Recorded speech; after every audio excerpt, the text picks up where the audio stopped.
close is he to a title shot in sharing the ring with Bud Crawford? I don't know. But Vergil, he's right there. He's right there. He's been proven that he belongs with the top fighters in the division. And, who knows? A couple of fights or next fight or whatever the case may be, he might be sharing the ring with Terence Crawford. You never know. He just beat Canelo, the face of boxing, so which that makes that makes Crawford the face of boxing at the moment. And he earned the right to fight whoever he want to fight. Terence, if you come to 154, is there a chance? Was that the conversation you had? Basically, I just said, hey, are you going to defend it? And he said, no, that's my last fight at the Canelo. I'm like, okay. Terence Crawford responded to Vergil Ortiz's call-out by giving the young contender his respect, acknowledging Ortiz as a talented fighter who's been proving himself in the ring. Crawford praised Ortiz's rise in the sport, saying he clearly has what it takes to compete at the highest level.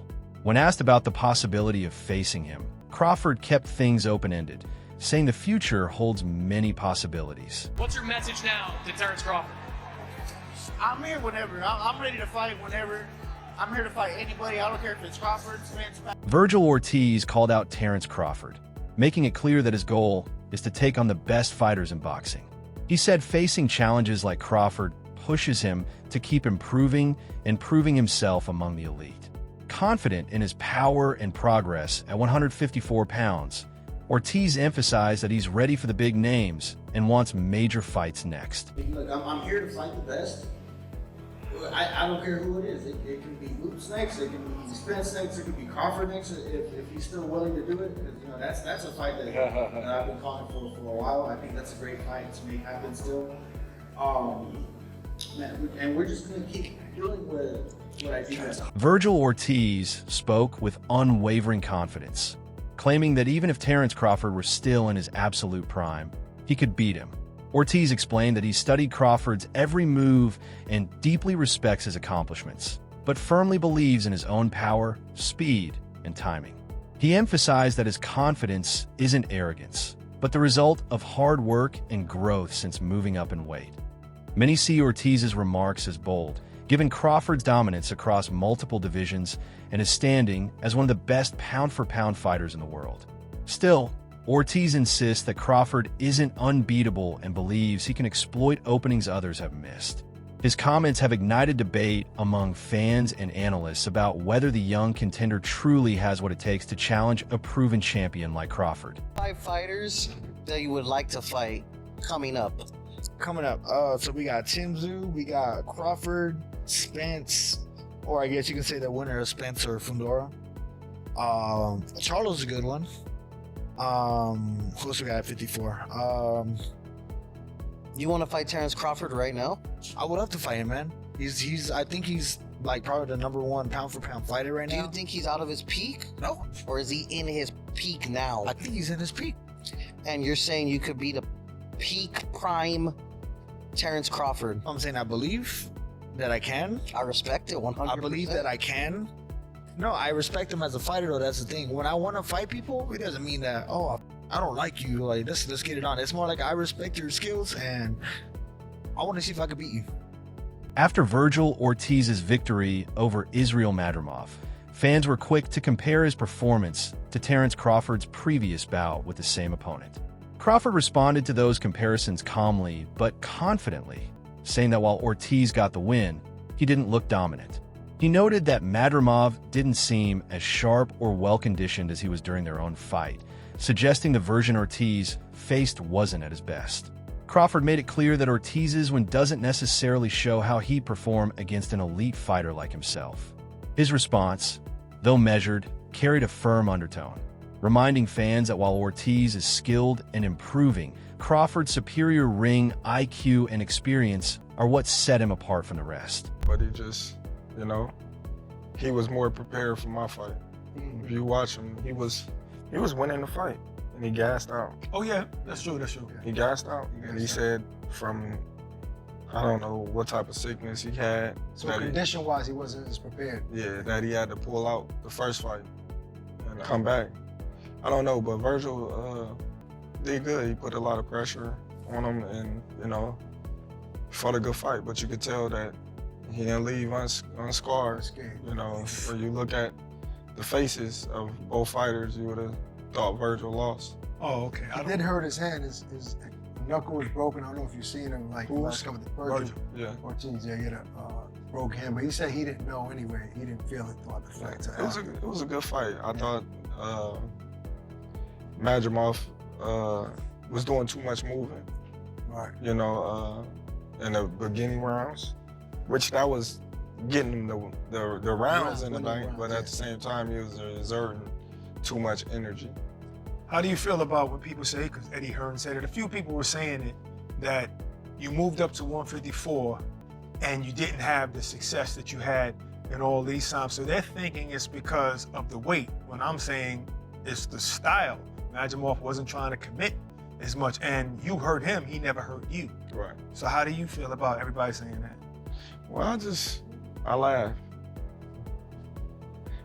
I won the fight. They making it seem like I lost. Well, Eddie was like, no, I think that night in August, he was like, no, I don't know about that. Eddie was, I believe Eddie was saying that. Eddie was complaining about the scorecards. Nobody said it. Eddie was saying that it was closer than that. Maybe Madrimov could have won. He was saying, I think he was. I think he trying to get you mad at Eddie. No. Terence Crawford's next big move is set. He's scheduled to face Carlos Adams on March 28th in Omaha, marking his debut in the 160-pound division. Crawford has stated he plans to stay at middleweight for 1 or 2 fights, aiming to capture another championship and become a 3-division undisputed champion. Adams, known for his strength and endurance, presents a solid first test for Crawford at this weight. While the matchup generates excitement, it also sparks questions about whether Crawford will ever drop back down to 154 pounds to face fighters like Vergil Ortiz or Jiren Boots Ennis. For now, Crawford is focused on adapting to the new division and proving that his skills translate even against naturally bigger opponents. Analysts widely agree that victories in these upcoming bouts could further cement Crawford's status as one of boxing's all-time greats. Terence Crawford excites because they all understand that Terence Crawford can drop down to middleweight after defeating Canelo in September and becoming the undisputed super middleweight. Terence Crawford can now drop down to middleweight, 160, right? And become undisputed at 160 with 1 to 2 fights. 2 fights max, right? He'll be 39 years old in September. 2 fights, Terence Crawford can become undisputed max at 160. He can fight Carlos Adames in March. And then he can fight the winner of Lara versus Genevieve in the summertime, August, right? And this gives Terence Crawford the history he needs to 1000% cement himself as, in my opinion, it's all opinionated, but this just cements Terence Crawford as top 5 greatest boxers in history, in my opinion. It cements him as top 5 greatest boxers in history because this will make Terence Crawford a 6-division champion and 4-division undisputed champion. That's what that makes Terence Crawford. That's historic. That's absolutely historic. And if Terence Crawford can pull that off, becoming a 6-division champion and a 4-division undisputed champion, that's massive, right? In my opinion, those accomplishments in the fashion that Terence Crawford wins these fights, he's not just winning. When he beat Errol Spence for undisputed, he dominated and stopped Errol Spence in a manner not many people saw coming. When he fought Canelo Alvarez, he did exactly what I thought he was going to do, dominate that fight, make it look easy. Vergil Ortiz has long expressed interest in facing Terence Crawford, but rumors circulated that the WBO had offered him the fight twice and that he turned both down. Ortiz later denied these claims, stating that he never received any official offer. He made it clear that if the opportunity had truly come, he would have accepted it immediately without hesitation. Ortiz expressed frustration at how easily the false story spread, stressing that his team never declined a fight against Crawford. He emphasized his respect for Crawford's achievements and called the potential matchup a career-defining challenge, not something to avoid. His clarification helped clear up confusion among fans, many of whom believed he had ducked the fight. Ortiz also noted that while timing and proper arrangements are important, his desire to face Crawford has always been genuine. A lot of people wanted to see that fight, you against Terence Crawford. You know, when you was at welterweight, and obviously you couldn't stay at that weight class. But then he moved up.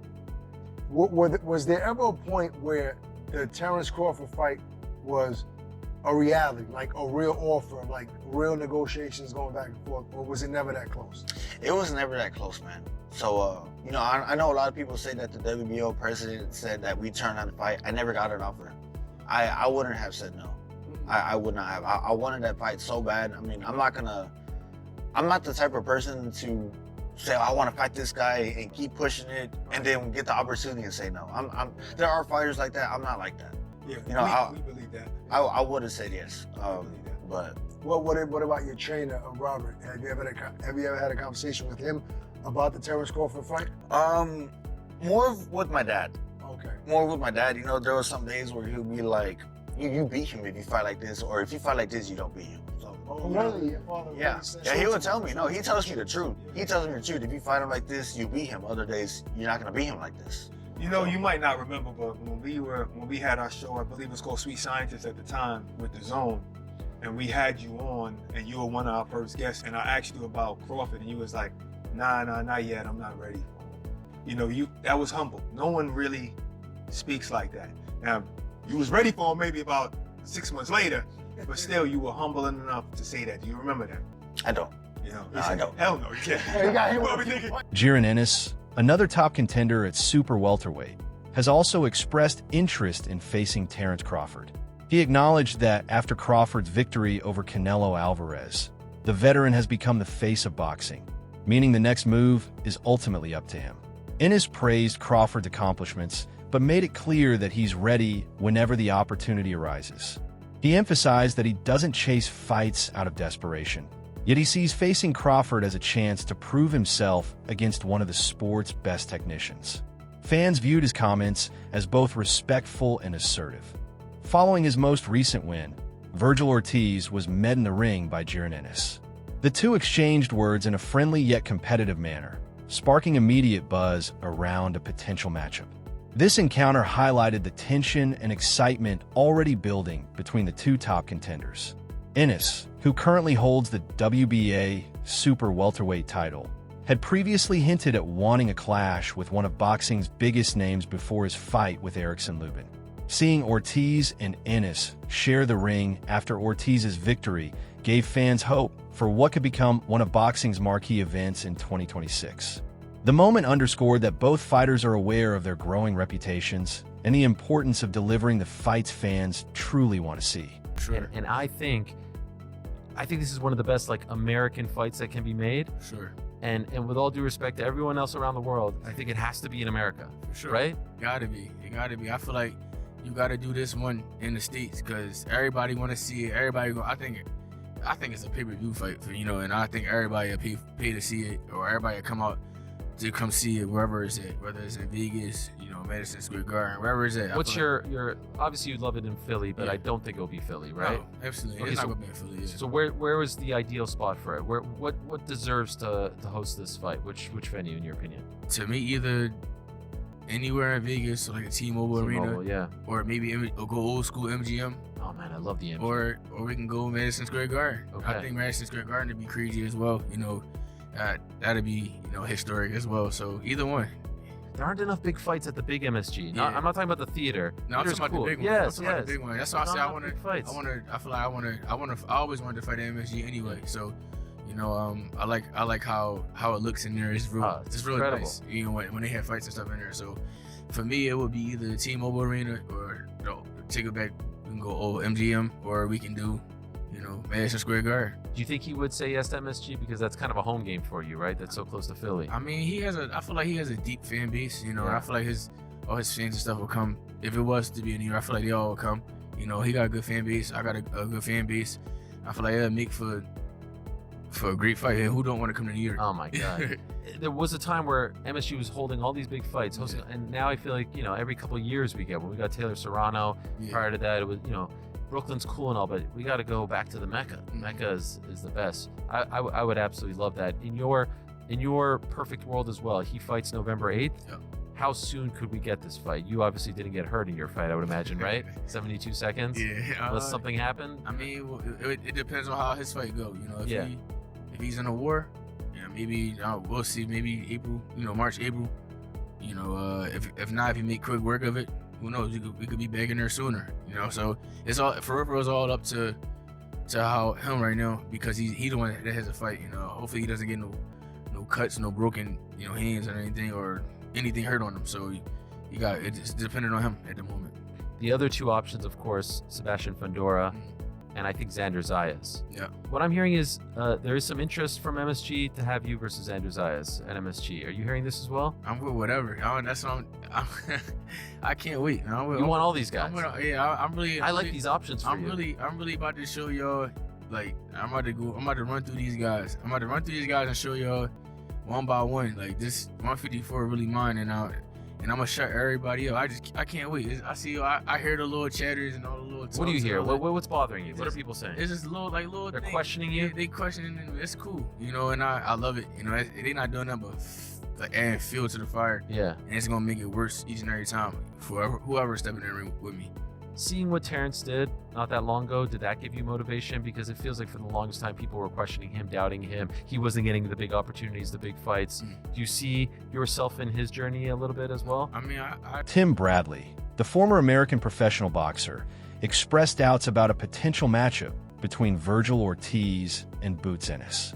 Bradley suggested that Ennis might be hesitant to face Ortiz at this stage, given the risk involved. He speculated that Ennis's team could prefer waiting for a bigger payday or a more favorable situation before committing to the fight. Bradley's comments stirred debate across the boxing community. Some fans argue that Ennis would take the fight immediately, while others agree it's smarter to build hype first. Either way, his remarks added another layer of intrigue to an already hot topic, intensifying interest in the growing rivalry between Ortiz and Ennis. A day, and then all of a sudden, you come up, you got that pins now. You know what I'm saying? Back then they didn't want you, now you hot, they all on you. Yeah. This is one of them situations right here. Well, it's like, oh, back then you didn't want me. Now I'm hot, now you all up on me. Man, did you see Boots? How he jumped up in the ring? I didn't know if that was Boots or Rick Ross. I was like, damn, is that Rick Ross in there? Like, all the jewelry he had on and everything. I'm like, who the hell is this dude? Is this the grown-up version of Boots? Because I ain't never seen all them chick chains all over, man, blinging, blocka, blocka, blocka, bling, bling, and all up on his chest and everything. I ain't never seen that before. I'm like, this dude got a new persona. Is this the killer Boots? This is what we've been waiting on? Because I'm sitting there going, this is... Promoter Eddie Hearn spoke candidly about the challenges surrounding a potential Vergil Ortiz versus Jiren Ennis fight. He criticized some of the demands from both camps, explaining that negotiations have been tough because each side believes its fighter deserves a larger share. Hearn noted that Ennis's team often insists he is the superior boxer, while Ortiz's camp pushes for fair recognition of his record and fan base. He emphasized that while the matchup could be huge for the sport, it's currently stalled due to business disagreements and scheduling conflicts. Hearn even suggested that arranging a Crawford versus Ortiz fight might be easier at the moment than setting up Ortiz versus Ennis. His comments highlighted just how complex, high-profile boxing negotiations can be, even when both fighters clearly want the bout. So I thought it was a great performance. Vergil's a great fighter. This is not, there's nothing but respect from us, but we just know we win. And, it's not for us. Once you start hearing things like, we're the A side and we want 10 million and we want, what does Boots? It's like, what? Guys, Ortiz has never been a world champion. Great fighter. Boots has been world champion, he's been a unified champion, but neither of them are world champions now. They're just the top 2 fighters in the division. So if you truly believe that you're the best, make the fight, and it'll be really interesting to now see if they truly believe. Because the fight's there, the fight's done, the money's there, the pay-per-view's there. I mean, it's a massive fight, but you can find an excuse if you don't want to do it. So we'll see. And obviously we saw the fighters face off, and you want to fight, the fighters Yes. want to fight. And you mentioned the $10 million mark by Rick Merigian, I believe his name is, the manager of Vergil Ortiz. Do you see it as an obstacle? I mean, is it a real obstacle? If you come out with things, I mean, look, if the fight... Vergil Ortiz recently weighed in on Terence Crawford's current weight situation, expressing doubt that Crawford will return to 154 pounds. He noted that after bulking up and adjusting his body for higher weight classes, especially following his fight with Canelo Alvarez and preparations for middleweight bouts, Crawford seems focused on staying at the higher divisions. Ortiz said he respects Crawford's decision, but acknowledged that it makes arranging their potential fight more challenging. He added that he isn't waiting around and will continue pursuing big fights in his own division. Still, Ortiz remains hopeful that one day the timing could align for them to meet in the ring. The ongoing discussions around Ortiz, Crawford, and Jiren Ennis highlight the excitement building in boxing's upper weight classes. Ortiz's confidence and drive for major fights are fueling his rise, while Crawford's measured responses and strategic career choices reflect the mindset of a seasoned champion who knows his value. For you to fight at some point? No, so he's not coming back to 154. I spoke to him. This is my first time saying on media. I spoke to him, and he's not going to come back to 154. He's going to fight his 2 last fights and retire. And you know what? I respect it because he's been undisputed at 140, at 147. Get your money and get out. I mean, what else do you have to prove? You know what I mean? So it's just like it's. That wraps up today's video. Stay tuned for more updates, and we'll see you next time.